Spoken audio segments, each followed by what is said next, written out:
Good Sunday morning, everyone, and welcome into today's daily Bible reading for October the 9th. Today we're reading together in the book of Job and chapter number 4. We are in Job chapter 4 today, where we are looking at the first in this cycle of speeches. I guess yesterday we probably should have said that Job's speech really is the first that is addressed to those that are sitting there and addressed to God. But now this begins the cycles where his friends are going to be, friends are going to begin to interact with him and to converse with him and to try to work out what's going on in the life of Job right now. So Job yesterday spoke from his heart. He spoke from the hurt that he was feeling and experiencing at that moment. He spoke of the pain that he had experienced because of the loss that he had endured, the loss of children, the loss of possessions, the loss of health. And he speaks about, I just kind of wish I just had never been born. Kind of wish that day hadn't gone the way it did. That way I wouldn't be experiencing all this. That's just real. That's real. And we need to respect that from Job's perspective. We need to respect the fact that he was really hurting. But then here comes Eliphaz, the Temanite. He comes in now here in chapter 4, and he begins to speak with Job. And Eliphaz he just isn't about he's not about Job's pity party. He's not buying this pity party because in his mind it seems that he believes that Job had brought this upon himself. Again, we have to think about it from the perspective of these ancient Near Eastern individuals were working on the assumption that God operates the world according to strict rules of justice. You do what is just, you get rewarded. You do what is unjust, you get punished. That's just how it goes. So for them, they're thinking, well, Job's suffering like this, that must mean that he's done something wrong. He must have sinned. His friends all assume this absolute justice rule of the universe. And yet, I mean, we know the reality of things that are going on behind the scenes. We're able to read about what actually caused his suffering, and yet they don't see that. So from Job's perspective, then he's going to start thinking about some other things. He knows who he is. He knows what he has done. He knows he hasn't sinned in that way. So now he's wondering, well, is God just then? If he does rule the world in a divinely just way, then how can I be suffering? How can I be suffering?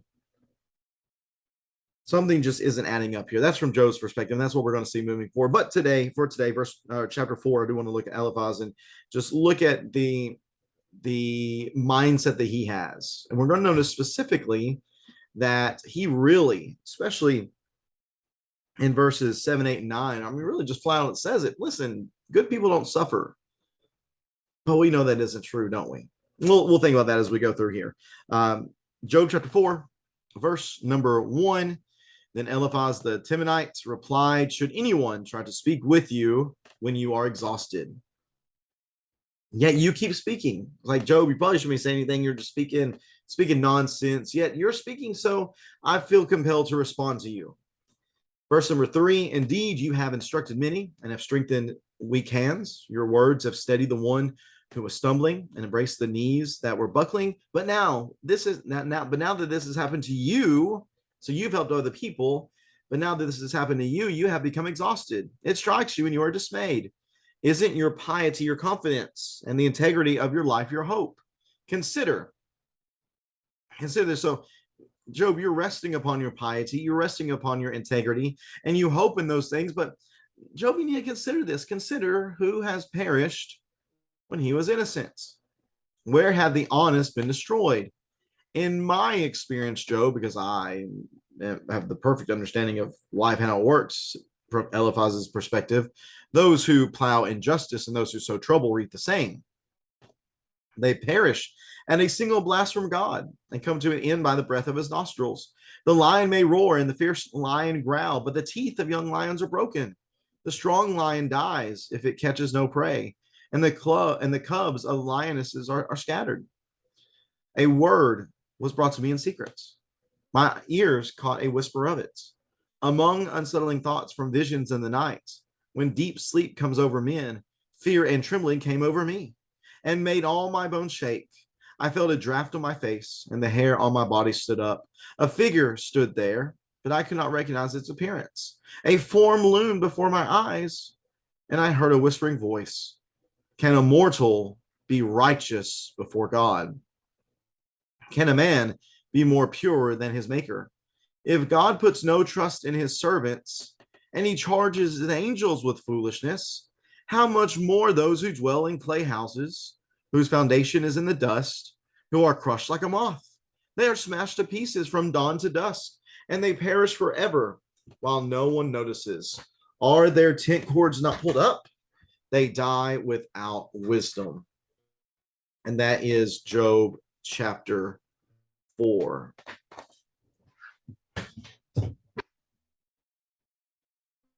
Job chapter 4. So I want to go back and focus here on verses 7, 8, 9, because I think this really details pretty well the way that these individuals were thinking. They thought that, hey, the honest don't get destroyed.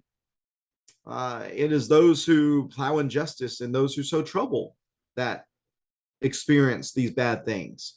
So if we think about from that perspective, we can sort of see where they're coming from. And yet again, as we're thinking about this, we know that isn't true. We know that's not how things work, that there is no strict rule of justice in this world. There is no such thing as karma. I mean, that's really kind of what we're talking about here. We're talking about their idea of karma ruling the universe. And that what you sow is absolutely what you sow is absolutely what you're going to get. And yet we know that's not true from Jesus or from Job's perspective. He was a righteous man, perfect in integrity, and yet he was suffering. And we can look at a number of other individuals in Scripture, namely Jesus. Jesus did nothing to incur the cross. He did nothing to deserve that type of punishment and that type of death. And he did it for a greater purpose. And we're kind of looking back at it, looking at what Job was going through, and we see, in a sense, a greater purpose. And there's a good thought here from a particular man, last name Rowley. And he says this, he says, we may pause to note that the cause of Job's suffering was more than Satan's insinuation against him. Job was suffering to vindicate more than himself. He was vindicating God's trust in him. He was not so much abandoned by God as supremely honored by him. Meaning, I believe the understanding here is that God believed Job was someone who, because of his faith and trust in God, because of his understanding of God, was able to endure such trial. He was able to endure such a difficulty. And as he faced it well, even as he struggled, even as he had difficult moments and low moments, he still, at the end of the day, overcame the struggle, and God honors him. God blesses him. God says, Job's not spoken wrong about me. And whenever all of it is said and done, who comes out to be right?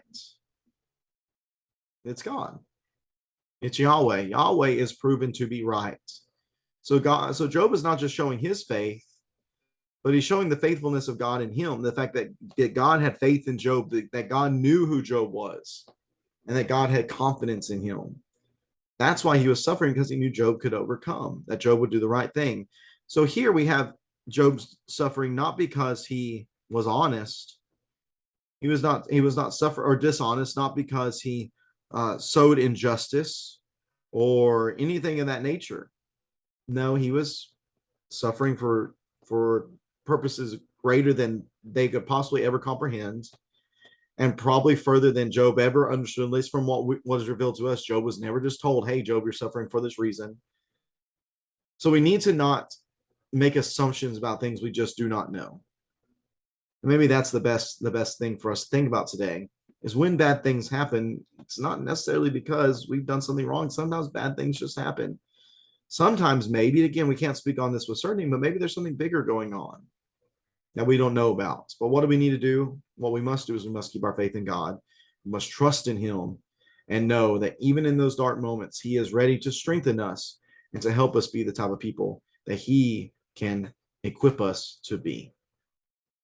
Appreciate so much you tuning in for this reading on this Sunday. Looking forward to being everybody in our Bible classes and our worship assembly here in just a little while. Hope that it'll be a great day together as we encourage one another in our faiths and in our service to the Lord. Again, thanks for tuning in today. We'll be back at it again tomorrow as we'll be reading together from Job chapter 5. Tomorrow, Monday, October the 10th, we will be in Job chapter 5. Looking forward to reading that with you. Then we're going to continue on this first speech from Eliphaz here in Job chapter 5. Looking forward to reading that with you then. Take care and God bless.